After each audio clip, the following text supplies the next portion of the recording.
Okay, today in noon, welcome to the noon aspect. Now, in the noon of Lion and the Jewel, we see the story starts with Lakunle, carrying a log of wood for CD, while CD is walking right in front, reading the magazine and looking at the pictures and feeling herself. She was feeling herself real, like big time. I wasn't liking that part. If you read the story, let me know whether you like that part in the comment section. I didn't like that part. And CD was just showing herself. Is it like maybe something have entered your brain, or today is not due for us to talk like that? So CD was walking in front while Lakunle was carrying the firewood and was running after her. Right? Now he tells CD that he truly loves her, that if she should marry him, that she's going to enjoy the best part of her life with him. That he will take her to the city, that they will do or behave like the educated young ladies in the city of Lagos, especially those ones that wear red paint. That's lipstick, red paint. That's long time ago before eyelashes. Lashes. So if you guys wear eyelashes, that look like I'm fan. Okay, long ago before that time, right? He said they will hold their hands and they will wear high heels. When they eat, they will eat on the center table. They will not eat on the mat like the village people do. And that it will be love, with double dose from the man, that CD will not lay a finger to carry anything or do anything. Can you imagine? But because CD is just a village, cultured and trained lady, she fails to see the rationality behind what Lakunle is saying. In fact, she says that so that you marry me and the people of Ilujinle will think that I've, given you charm. That's why you're running up and down like that. Lakunle says no, that we don't even necessarily need to stay in this place. That we'll go to the city, and if you don't like the city, we could go to Ibadan. But CD is, in fact, she dispels off the talk by saying that she doesn't even want to marry anybody again. That right now she's a celebrity and she's more exalted than everyone. That what will people say if they see me, CD, married to you, Lakunle, a common grammar school teacher? No, it cannot happen. That even the Baroka himself is not within the list of men I can marry. While she's here talking, we see Sadiku run into the stage as though she did not see them at first. She passes them, Lakunle makes an askance on his face, and then Sadiku returns like, oh, here you are, the very one that I'm looking for, I meet on the way. That is, any anwalo or no Latinko. The any that we are walo is honor that we are co together. I say your own, interpret your own. That's my interpretation. The any that we are walo is honor that we are cool. Alright, so CD sees Sadiku and asks why she's such in a hurry and where she's going to go into and fro. Sadiku beckons to her to come close to her, to CD to come close to her so that she could relay the message she has. Lakunle leaves or stays just a little away from them. And Sadiku tells CD that Baroka, the lion himself, is so much impressed by her beauty, and now this has placed Ilujinle on the global map, that he wants to celebrate her. He wants to give her a wonderful dinner. So he has asked her to come to attend this dinner. CD refuses. She says she's doing so on the account that everyone knows Baroka with his secret little dinners. That 1 minute you'll be there for dinner, the next day you have become his wife. That only God knows what he does to those women. More so, she's now more esteemed than the Bale himself. That the man is just looking for a means to rub off on her, popularity and impress himself as a better king in the land of Ilujinle. She tells Sadiku to go and tell Baroka that she's not interested 1,001 times. Lakunle laughs having heard this and chips in how Baroka himself is a cunning man, a fox. In fact, he refers to him as the fox of the undergrowth, refers to him as the living God amongst men. And he says that amongst all the women, that Baroka himself is indeed a mischievous human being. Sadiku retorts to this with anger and tells him to keep quiet, but Lakunle persists that everyone has heard of Baroka's ingenuity and how he has become so callous over the years by stopping the only thing that could have brought civilization to Ilujinle, which is the train station. Here we see another flashback. But this time around, the flashback was not done. If you read the book, you see that this part 2 is another boring write-up. But if you are very, very, literate or literal in mind, you'll be able to pick out that, okay, this part is just like they are trying to remember what happened that time. What happened really was that Baruka was in the middle of a forest, and that forest is where they ought to pass the train line. The importance of this train is that if train should come to Ilujinle, it will bring about civilization. More people from Lagos, from Ibadan will come to Ilujinle because Ilujinle is a land where agriculture thrived.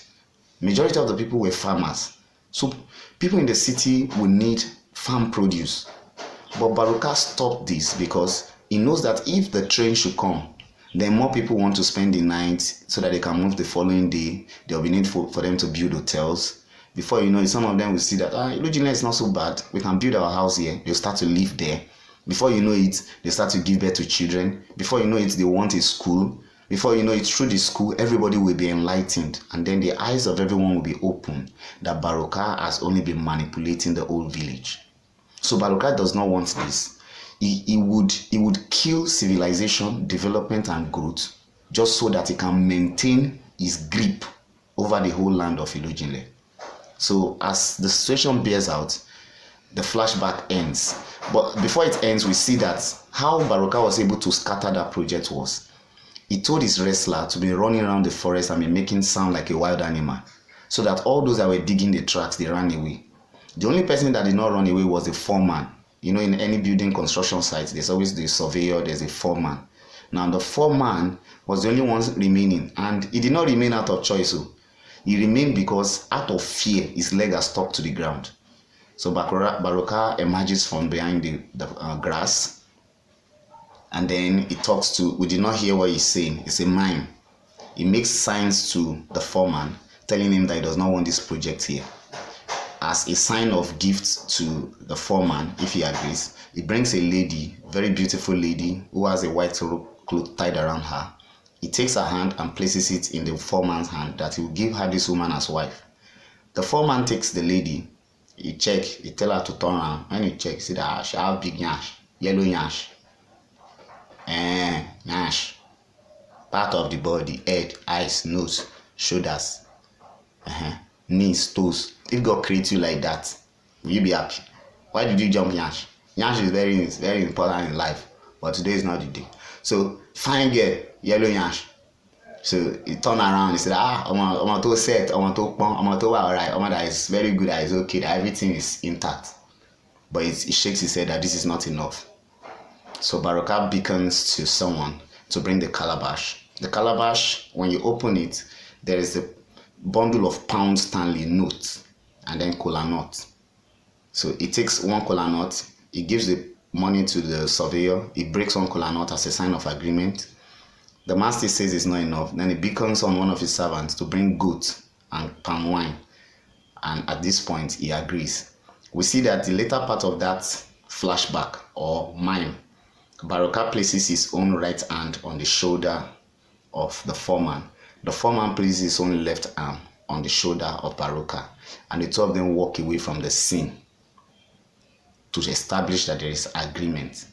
Before he leaves, he even makes a sign that if you are being asked where the track was, he says, I don't know any track. I've not seen any track. And so they leave the scene. When Lakunle is done explaining this, Sadiku is angry and says, this thing you speak of, were you born at the time when it happened?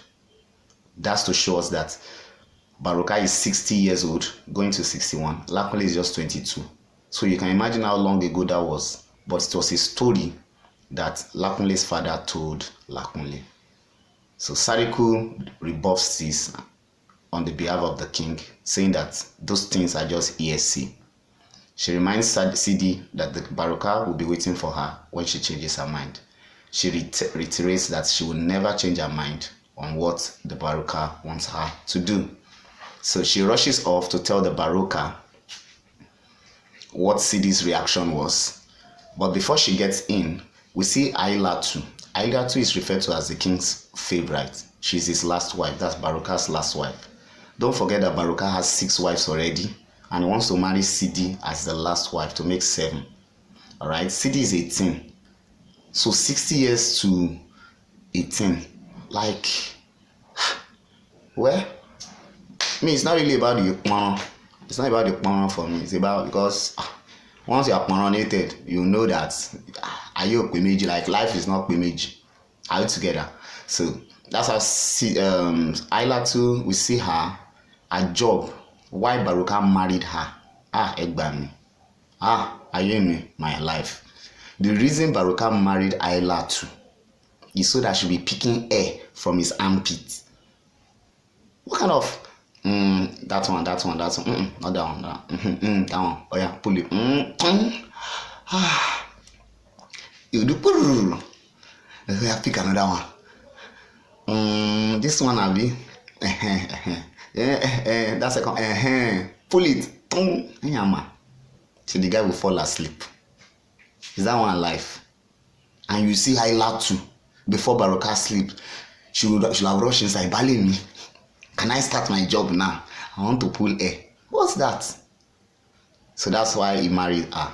This time around, she's pulling the hair and she's asking him, Balini, am I improving in this job? Like, am I getting it right? And Baruka says, well, you are getting it right, but not as much as I want. So Ailatu says, don't worry. I'll do my best to making sure that I pull it out very well. Baruka now says, there will be no time for you to prove that, because tonight I shall pick a new wife. Ailatu is dumbfounded. I thought you promised me that you'll not marry another wife on top of me. Maybe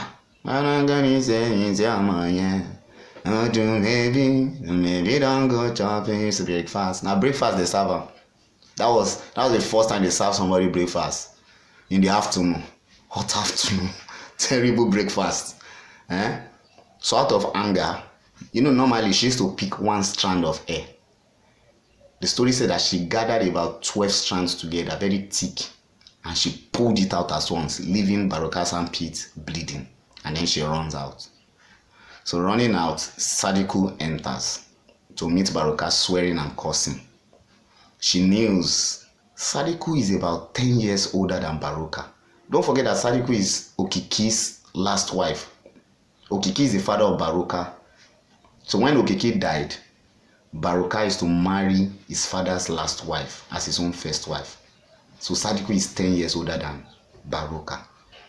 Even with that, you see Sadiku going on her knees, bending her head. 70 years old woman. Don't be juju with that. It's a mumu woman. Right? So as a result of this, she kneels and she's saying, my Lord, until Baruka asks her to raise her head. Says, my Lord, Sidi has used the most degrading adjectives to describe and qualify you, saying that you are a man spent in years, that you are like a vegetable that has dried off. Say, my Lord, this is the reply of Sidi. We see Baruka sitting up to rest his back on the wall, agitated by such replies. That did Sidi really say this? Say yes. Can you swear by the god Ogun? She swore. And then Baruka enters into acting mood, deceptive mood. He's a cunning old man. Very, very cunning. He started talking as though he did not know that Sadiku was still present. As though he was lost in thought. And it's like, God of my ancestors. It's like this poor young girl has seen through my age and has seen that I'm no longer virile, meaning that I'm now impotent. To be impotent means, as a man, the junction box is not working again. You don't know junction box. The inomiquity. You don't know inomiquity. The one they call. You don't know one they call. The uncle. You don't know uncle. Chimo. Yes, the third leg. If you don't know third leg, ask any guy you see around. Every guy has 3 legs. Don't ask me whether you can be, no, not me. Ask another person. Every guy has 3 legs. 2 we can sit. The third one just hanging somewhere, just there. Sometimes can be angry, very stubborn. But the normal day when it's just gentle, it's there. But when it's angry, especially early in the morning, very angry. That's what we call the junction box. So to be impotent means that the junction box cannot. I said, it's enough, you uncle. Okay. It means that the man cannot perform or cannot impregnate a woman. All right. So he's saying that as though he's there. I mean, Sadiku is not there. So Sadiku hearing this like, Baruka, these things you say, are they for you? So he acts as if he has just woken up from his dreaming or daydreaming. Say, Sadiku, promise me that this thing you just heard now, you will not tell anybody. Please promise me. But you see, he knows that Sadiku is a perpetual gister. He's a gist teller. He can not if you tell Sadiku something now, the whole village has heard of it. 2 seconds, everything done bust. Now he make Baruka tell Sadiku saying don't dey impotent. Told her straight. He knew what he was doing. Sadiku pretended as if she's sad. She started to cry. And Baruka invites her to massage his leg while he sleeps off. And that is the end of Noon. So if at this point you have still not subscribed to this channel, God knows the number of your house. He knows your house address. Please subscribe and follow us. Turn on the post, especially post notification. Turn it on so that the moment we drop a video, it will notify you on your phone. I'll see you when I explain night. I'll see you guys when I'm back. Bye.